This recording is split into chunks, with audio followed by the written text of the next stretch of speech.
Hello and welcome back to my channel, Checks, Captures, Threats, and today's video is now episode 5 of Gambits Galore.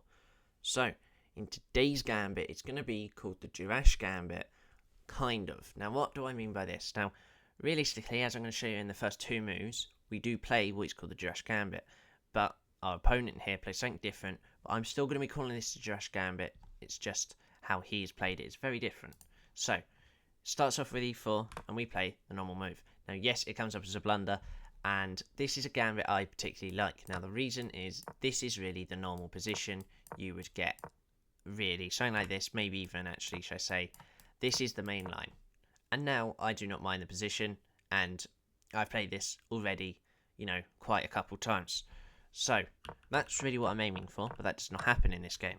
Instead, he plays this move. Now, I think it's because he played it very quickly, though, what this does, obviously, is this is them now gambiting a pawn. I think it's called something like the Licitin Gambit. Anyway, we capture. Now that he moved the knight to probably one of the worst squares. Obviously, this knight move here is quite useful. But the reason he's done this is I can't make a move like this at all, because he's got something like the move queen to h5 check. And especially if I was to make a move like this as well, this check could limit to something like checkmate coming very quickly. So, had a few things to worry about there. Anyway, I play the move knight to f6, something you must always play in this gambit, and then they respond with knight c3. Again, I don't really think it's a mistake, but I played d5. I didn't want to kick this knight away. I don't think it's going to do anything to my defense, so I carry on here, and I'm just going to simply trade it, and now I've got another piece out. And after all of these captures, yes, I'm double pawn in the center now, and I'm a pawn down, though if I have a look at the evaluation bar on the left here, I am actually 0.01 up, so I'm winning. So, e6 as well. Now, the reason I played e6 is I want to castle kingside. Even though I've got a completely open f-file here, if I castle, this rook is going to be so active, and you'll see why in a second. I go d6 here. Now, I really like this because now I've stopped this whole pin here. A classic move, rook to e1. Can't fault anyone for that. So I'd make the move bishop to c6, just protecting this pawn. And now he comes up with a pin.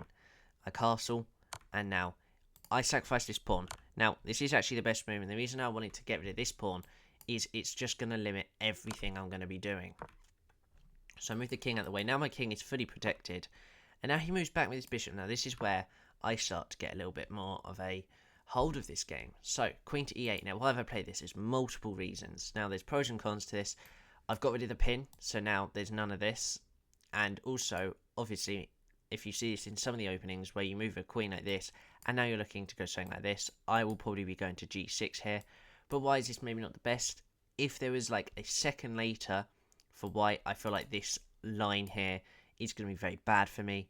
Obviously, he's got a very strong bishop as well, and this queen should really be doing something else now.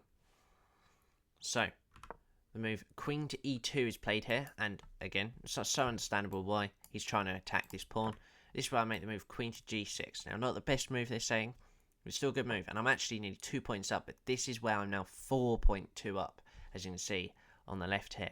And I make the move knight to g4. So, why do I make knight to g4? Couple of reasons. Obviously, huge battery onto this, and this pawn here.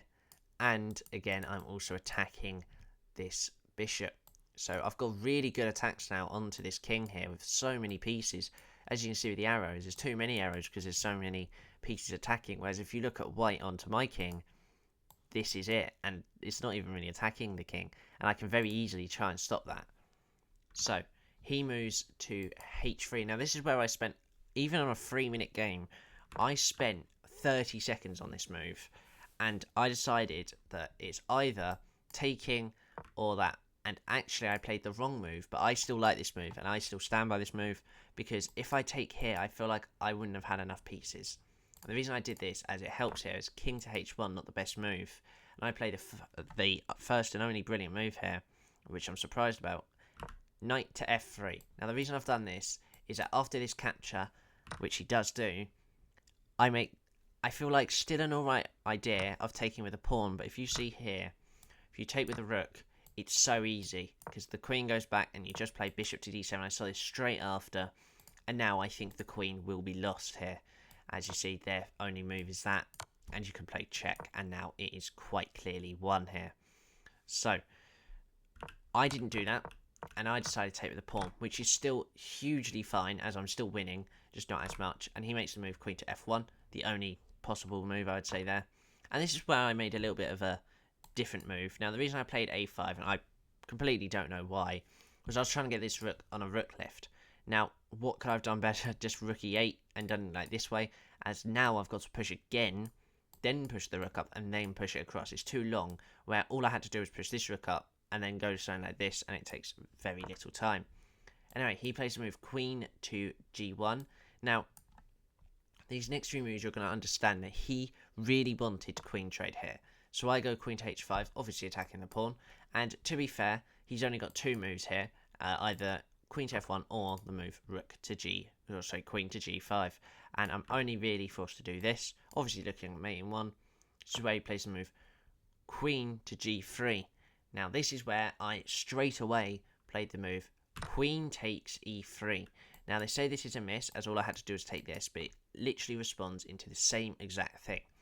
Now here, as I've taken the queen, I've sacrificed my queen here for the bishop. Now he takes with the rook, as I don't think it mattered either way, as now I'm able to recapture that queen. And after he captures, which is the mistake, surprisingly, you cannot recapture this bishop as white. As now I actually play the move f2 check, forcing the king only one square, but obviously blocked with the bishop first, but it doesn't matter as I'm able to queen, and now we're actually up the exchange. And after the king moves, I protect the rooks, and now it's just, I'm on a little bit lower time than him, but I'm able to easily win the pawn, and in the end, I'm easily able to checkmate him.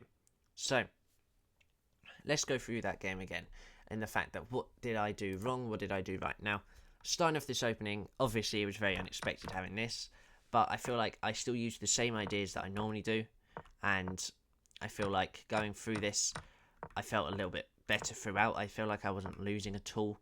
I think every pawn I sacrificed, I was still winning by, so that was fine. I think I had good ideas, and I feel like this gambit definitely is surprising. As you saw, the second move, he'd played the wrong move already. And then obviously this is the first and only brilliant move that we had, which I'm surprised that the queen sack wasn't another one. I made this mistake here. This was quite a silly mistake. And I could have even played a move like, there was chances where this could have even nearly happened, forcing the king here. And actually, this is not, I don't think, losing. Oh no, he's losing for me, as I just don't have anything on, I guess, now. I thought I might have this, but they just must, I guess they can take. So, anyway, after here they played queen to g1, and we had this whole thing here. I set the queen, and then we have this whole capture and a very nice check that made me, in the end, win the game. So, that is, I'm going to say, the Duras Gambit here. So, hopefully you enjoyed that game there, and hopefully you enjoyed this video. So, thank you, and bye-bye.